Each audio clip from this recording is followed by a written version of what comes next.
সরকারি ক্রয় বিধিমালার দুর্বলতায় এখনও আগের ঠিকাদার সিন্ডিকেটেরই কাজ পাওয়ার সুযোগ বেশি। সেই সঙ্গে প্রতিযোগিতা কম থাকায় প্রকল্পে থাকছে অতিরিক্ত ব্যয়ের ঝুঁকিও। এ অবস্থায় সরকারি কেনাকাটার দরপত্রে 10% মার্জিনের বিধান বাতিলের সিদ্ধান্ত হয়েছে। দেশের স্বার্থে যা দ্রুত কার্যকরের তাগিদ বিশ্লেষকদের। সরকারি উন্নয়ন প্রকল্প ও কেনাকাটায় বছরে খরচ হয় 2.5 লাখ কোটি টাকার বেশি। এজন্য 2011 সালে ইলেকট্রনিক গভর্নমেন্ট প্রকিউরমেন্ট বা ইজিপি চালু হয়, যেখানে প্রস্তাবিত ব্যয়ের 10% কম বা বেশি দরদাতা নিলামে স্বয়ংক্রিয়ভাবে বাতিল হয়। সেই সঙ্গে অভিজ্ঞতা না থাকায় কাজ পান না নতুন ঠিকাদাররা। এসব বিধানকে প্রতিযোগিতা বিরোধী মনে করে বিশ্ব ব্যাংক ও পর্যবেক্ষকরা। এমন অবস্থায় অর্থ পরিকল্পনা সহ 4 উপদেষ্টা, বিভিন্ন মন্ত্রণালয়ের সচিব, কর্মকর্তাদের সভা হয়েছে। তাদের মতামতের ভিত্তিতে সিদ্ধান্ত হয় পাবলিক প্রকিউরমেন্ট অ্যাক্ট 2006 এবং প্রকিউরমেন্ট বিধিমালা 2008 সংশোধনের। কোন টেন্ডার পদ্ধতি ভালো খারাপ নির্ভর করবে সেই দেশের দুর্নীতি কতদূর, সেই দুর্নীতি কি শুধু যারা ঠিকাদার তারা নাকি যারা কাজটা দেয় তাদেরও দুই পক্ষেরই দুর্নীতি, এসব অনেক বিষয়ের উপর নির্ভর করে। আমাদের দেশে খুব সোজা একটা জিনিস হলো যে আমি যদি এখন একটা টেন্ডার দিই এবং বলি যে আপনাদের অভিজ্ঞতা কত 15 বছরে বা 10 বছরে কার বেশি, তাহলে বোঝাই যায় কোন সিন্ডিকেটগুলোর অভিজ্ঞতা সবচেয়ে বেশি হবে। সম্প্রতি প্রকাশিত শ্বেতপত্রেও বলা হয় অসাধু ঠিকাদার, রাজনীতিক আমলাদের সিন্ডিকেটে উন্নয়ন ব্যয়ের 40% পর্যন্ত লোপাট হয়েছে। আর বিশ্বব্যাংকের পর্যবেক্ষণ বলছে গত 12 বছর সরকারি নিলামে শীর্ষ 5 ভাগ ঠিকাদারের কাজ বেড়েছে 21%। বিশ্লেষকরা বলছেন প্রতিযোগিতা না থাকায় কমেছে কাজের মান, বেড়েছে অপচয়, দুর্নীতি। পছন্দের লোক যারা, তাদেরকে গোপনে এটা জানিয়ে দেওয়া হয়। সেজন্য আপনি দেখছেন যে নির্দিষ্ট কিছু লোকজনই সবসময় পায়, কারণ বাকিরা অন্ধকারে ঢিল ছড়ে, সুতরাং তারা 10% উপরে বা নিচে চলে যায়। দুর্নীতি এবং এন্টি কম্পিটিটিভ রাষ্ট্রীয় প্যাট্রোনাইজেশন হয়ে গেল। এটাকে অনতি বিলম্বে বাতিল করা দরকার। বিশ্বব্যাংক বলছে পূর্ণ প্রতিযোগিতা ও স্বচ্ছতা নিশ্চিত করা গেলে সরকারি কেনাকাটায় 40% পর্যন্ত অর্থ সাশ্রয় সম্ভব। Hari Saha, independent news, Dhaka. দেশে বৈদেশিক মুদ্রার রিজার্ভ $20 বিলিয়ন ছাড়িয়েছে। দেউলিয়া হওয়ার পথে থাকা ব্যাংকগুলোও ঘুরে দাঁড়াতে শুরু করেছে। শনিবার টাঙ্গাইলের ঘাটাইলে সাংবাদিকদের কাছে এসব কথা বলেন বাংলাদেশ ব্যাংকের governor Ahsan H Mansur. Governor আরও বলেন, গত 5 মাসে দেশে রেমিটেন্স প্রবাহ 2 অঙ্কের প্রবৃদ্ধি হয়েছে। প্রথম দিকে 10টি ব্যাংক দেউলিয়া হওয়ার আশঙ্কা ছিল, তবে সেগুলো এখন ঘুরে দাঁড়াচ্ছে বলে জানান আহসান এইচ মনসুর। তার মতে এখন আর এসব ব্যাংক পড়ে যাবে না। তিনি বলেন, সব মিলিয়ে ইসলামী ব্যাংক এখনও শীর্ষেই অবস্থান করছে এবং আন্তর্জাতিক মানে পৌঁছানোর পথে রয়েছে। একেবারে যেটা IMF এর ডেফিনেশন অনুযায়ী সবচেয়ে কম লেভেলটাকে ধরা হয়, সেটা লেভেলটা এখন 20 থেকে 21-এর মধ্যে আছে। অনেকগুলো ব্যাংকই দেউলিয়ার পথের দিকেই যাচ্ছিল, এখন আবার তাদের মধ্যে অনেকগুলো ঘুরে দাঁড়াচ্ছে। যেমন ইসলামী ব্যাংক ঘুরে দাঁড়িয়ে গেছে অলরেডি। তো এটা তো কি বলবো, একটা ডায়নামিক সিচুয়েশন। দেশের ব্যাংক খাতে দুর্দশার জন্য পরিচালক কর্মকর্তাদের পাশাপাশি বাংলাদেশ ব্যাংকও সমানভাবে দায়ী বলে মন্তব্য করেছেন FBCCI-এর সাবেক সভাপতি আব্দুল আওয়াল মিন্টু। দুপুরে চট্টগ্রামের আগ্রাবাদে ন্যাশনাল ব্যাংকের রিজিওনাল বিজনেস কনফারেন্সে তিনি এসব মন্তব্য করেন। অভিযোগ করেন, অতীতে বাংলাদেশ ব্যাংক যথাযথ দায়িত্ব পালন করেনি, যার ফলে এখন ব্যাংকগুলোর বেহাল অবস্থা। তারল্য সংকটে হিমশিম খাচ্ছে অনেক ব্যাংক। এ সময় এলসি খোলার হার বাড়ানোর পাশাপাশি ব্যাংকের আয় বাড়ানোর নানা পরামর্শ দেন তিনি। অনুষ্ঠানে অংশ নেন ন্যাশনাল ব্যাংক পরিচালনা পর্ষদের সদস্যসহ চট্টগ্রামের বিভিন্ন শাখার ঊর্ধ্বতন কর্মকর্তারা।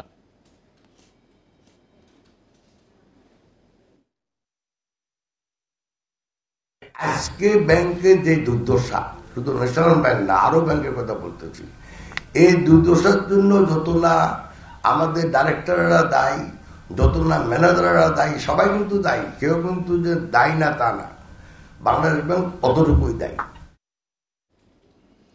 সারা দেশে দ্বিতীয় দিনের মতো চলছে নৌযান শ্রমিকদের কর্মবিরতি। এতে নৌবন্দরগুলোতে স্বাভাবিক কার্যক্রম বন্ধ হয়ে গেছে, আটকা পড়েছে লাখ টন পণ্য।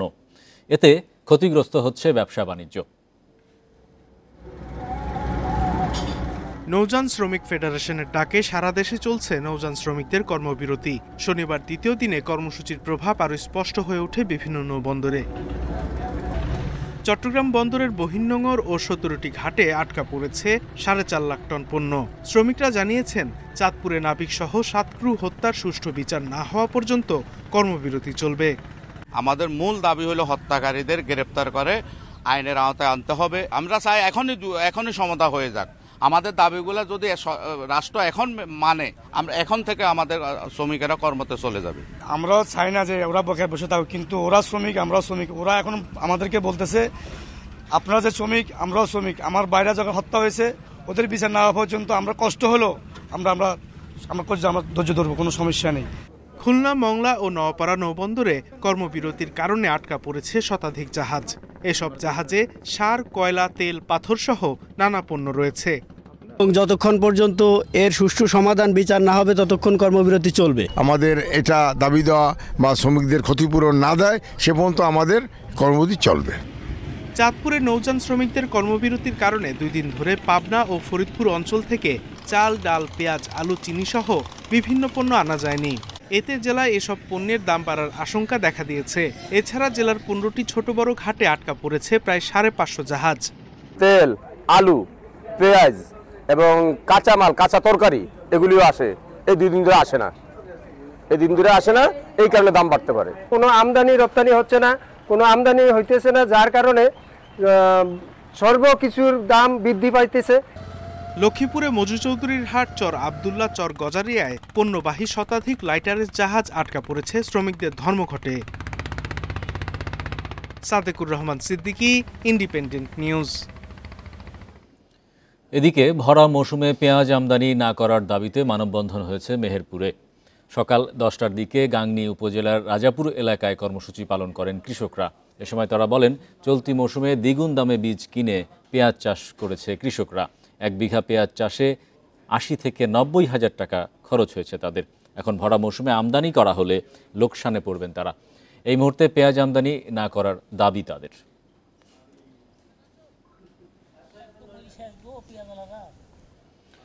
লোকসানের অজুহাতে বন্ধ করে দেয়া দিনাজপুরের সেতাবগঞ্জ চিনিকলে আখ মারাই শুরু হয়েছে। চিনিকলটি চালুর জন্য জনবল নিয়োগ দিয়েছে কর্তৃপক্ষ। এদিকে ঘুরে দাঁড়িয়েছে জয়পুরহাট চিনিকলও। গত বছরের চেয়ে লোকসান কমেছে 16 কোটি টাকা। চলতি মৌসুমে লক্ষ্যমাত্রা ছাড়িয়ে যাওয়ার আশা করছে কর্তৃপক্ষ।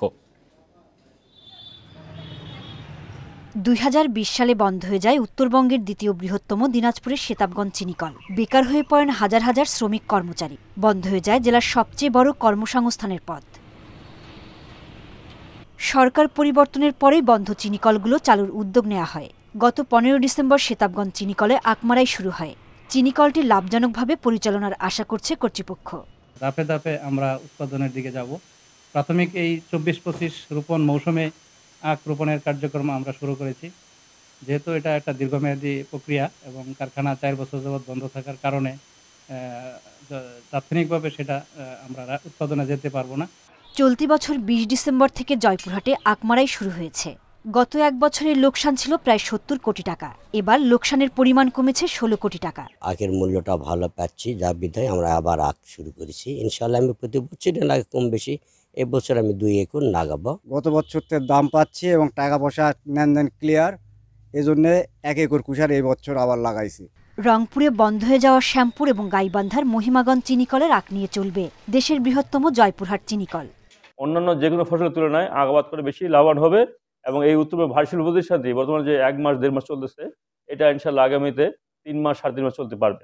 চলতি মৌসুমে জয়পুরহাট চিনিকলে উৎপাদনের লক্ষ্যমাত্রা ধরা হয়েছে 3000 মেট্রিক টনের বেশি। সোহেলি জাহান, ইন্ডিপেন্ডেন্ট নিউজ। সুনামগঞ্জের ছাতকে নৌপথে টোল আদায়ের নামে চলছে চাঁদাবাজি। প্রতিদিনই 2টি জায়গায় BIWT এর নামে 20 থেকে 30 লাখ টাকা হাতিয়ে নিচ্ছে সংঘবদ্ধ চক্র। ভুক্তভোগীদের অভিযোগ, উচ্চ আদালতের নির্দেশনা না মেনে একটি মহলকে অবৈধ সুবিধা দেওয়ার অভিযোগ রয়েছে BIWT এর বিরুদ্ধে। চাঁদা না দিলে মারধরেরও শিকার হতে হচ্ছে নৌযান শ্রমিকদের।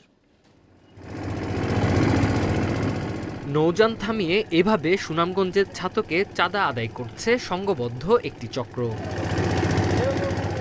নির্দিষ্ট ঘাটে পণ্য ওঠানামায় টোল আদায়ের কথা থাকলেও অবৈধভাবে চলন্ত অবস্থায় চাঁদা নিচ্ছে চক্রটি। আর এর পেছনে বিআইডব্লিউটি এর কিছু অসাধু কর্মকর্তার যোগসাজশ রয়েছে বলে দাবি স্থানীয়দের। এরা তো চাঁদা বেশি করে নিতে আছে আর কি, আমরা কিছু করতে পারি না। আমরা কিছু বলতে গেলে আমাদের গায়ে হাত তুলে মারধর করে। 15 দিন করে 2 মাস করে এই টেন্ডার দেয় এবং কোনো ছাড়া রিসিট ছাড়া। ছোট বড় সব নৌযান থেকে প্রতিদিন 8 থেকে 9 হাজার টাকা তোলা হয়। টাকা না দিলে শ্রমিকদের মারধরের পাশাপাশি লুটপাটও চালানো হয়। অভিযোগ রয়েছে দরপত্র আহ্বান করেও পছন্দের ব্যক্তিকে ইজারার দায়িত্ব দিয়ে আসছে বিআইডব্লিউটিএ। এরা টুকেন মুকেন কোনো কিছু নাই, এরা বলে ওই যে চান্দা দিতে হইব, চান্দাই বলে। আমরা বলে যে এগুলা বিআইডব্লিউ ট্যাক্স দিতে হবে, বিআইডব্লিউ ট্যাক্স দিতে হবে 9,000 টাকা। এই বিষয়ে কথা বলতে রাজি হননি বিআইডব্লিউটি এর কেউ। তবে টাকা আদায়ের বিষয়টি জানে ঊর্ধ্বতন কর্তৃপক্ষ। আপনি স্পট কোটেশন কিভাবে দেন? 2 বার? কোন জায়গায়? 2 বার না, আমরা তো 4 বার দিচ্ছি। কেন এটা তো কিভাবে দিচ্ছেন? না, এটা আমার হেড অফিসের থেকে এটা বলতে হবে। এটা যদি তুমি আমারে বলো যে এটা কিভাবে দেন, আমি বলতে পারবো না, কেন তারা এটা হেড অফিসের থেকে ছাড়া তো আমি দিতে পারবো না। গেল 21 অক্টোবর এক ব্যবসায়ীর দায়ের করা রিটের পর ইজারা বন্ধের নির্দেশ দেন হাইকোর্ট। Independent news. বড়দিন সহ বছর শেষের ছুটিতে পর্যটকদের ঢল নেমেছে মৌলভীবাজারের বিভিন্ন পর্যটন কেন্দ্রে। লাউয়াছড়া জাতীয় উদ্যান, মাধবকুণ্ড জলপ্রপাত সহ প্রাকৃতিক সৌন্দর্যে পূর্ণ অর্ধশতাধিক স্থানে ভিড় করছেন পর্যটকরা। খালি নেই হোটেল ও রিসোর্টগুলো, পর্যটকদের নিরাপত্তা দিতে ব্যস্ত টুরিস্ট পুলিশও। হাওর বাওর ঝর্ণা চা বাগানে ঘেরা মৌলভীবাজার। প্রকৃতির অপার সৌন্দর্য উপভোগে শীত মৌসুমে দেশ বিদেশের হাজারো পর্যটক ভিড় করেন সেখানে। শুভ বড়দিন সহ বছর শেষের কয়েকদিনের ছুটিতে পর্যটকদের পদচারণায় মুখর পর্যটন কেন্দ্রগুলো। নগর জীবনের ব্যস্ততা ভুলে প্রকৃতির ছোঁয়া পেতে মাধবকুণ্ড ঝর্ণা, লাউয়াছড়া জাতীয় উদ্যান, হাকালুকি হাওর, চা বাগান সহ অর্ধশতাধিক দর্শনীয় স্থানে পর্যটকদের ঢল। এই প্রকৃতিটা অ্যাকচুয়ালি আমাদের শহরে তো অত উপভোগ করা যায় না, এখানে উপভোগ করা আছে। এই জিনিসটা অ্যাকচুয়ালি অনেক এনজয়মেন্ট হচ্ছে। 3-4 দিনের ছুটি পাওয়া গেছে, এই কারণে একটু ফ্যামিলি নিয়ে বেড়াতে আসছি। আমরা এখন মাধবপুর লেক হয়ে তারপরে লাউয়াছড়া জাতীয় উদ্যানে এসেছি। তারপর আমাদের আবার প্ল্যান আছে যে আমরা টি এস্টেট গুলো একটু ঘুরে দেখব। গণপরিবহন ও নিজস্ব যানবাহনে দর্শনার্থীরা ঘুরে বেড়াচ্ছেন বিভিন্ন বিনোদন কেন্দ্রে। খালি নেই কোনো হোটেল ও রিসোর্ট। ক্রিসমাসের যে ছুটি, এই ছুটি হিসাবে আলহামদুলিল্লাহ এনাফ আমরা পাচ্ছি, টুরিস্ট পাচ্ছি। আমাদের দেশীয় টুরিস্ট আছে, কিছু বাইরেরও আছে। পর্যটকদের নিরাপত্তা নিশ্চিতে প্রতিটি বিনোদন কেন্দ্রে টুরিস্ট পুলিশের পাশাপাশি মোতায়েন রয়েছে সাদা পোশাকের পুলিশ। আমরা যখনই কোনো নিউজ পাই, সেটা 999 হোক, কোনো পর্যটকের মাধ্যমে হোক, আমাদের টিম সর্বদা তৎপরতা আছে এবং আমরা সঙ্গে সঙ্গে আমরা উদ্ধার কাজ বা যে কোনো আইন শৃঙ্খলা বিঘ্নকারী পরিস্থিতি হলে আমরা এটা সামর্থ্য চেষ্টা করি। বছর শেষের ছুটিতে প্রায় 50,000 পর্যটকের সমাগম ঘটেছে বলে ধারণা পর্যটন সংশ্লিষ্টদের। Independent news. বিদায়ী সপ্তাহে ঢাকা স্টক এক্সচেঞ্জের প্রধান সূচক কমেছে 37.12%। একই সাথে সপ্তাহ ব্যবধানে লেনদেন কমেছে 318 কোটি টাকা। তবে এ সময় বাজার মূলধন বেড়েছে 955 কোটি 44 লাখ টাকা। অন্যদিকে চট্টগ্রাম শেয়ার বাজারে সার্বিক সূচক কমলেও বেড়েছে লেনদেন।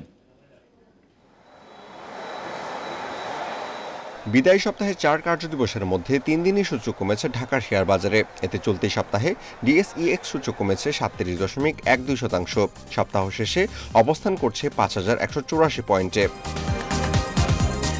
সূচকের সঙ্গে ডিএসইতে কমেছে লেনদেনও। এ সময় 1174 কোটি টাকার শেয়ার লেনদেন হয়েছে।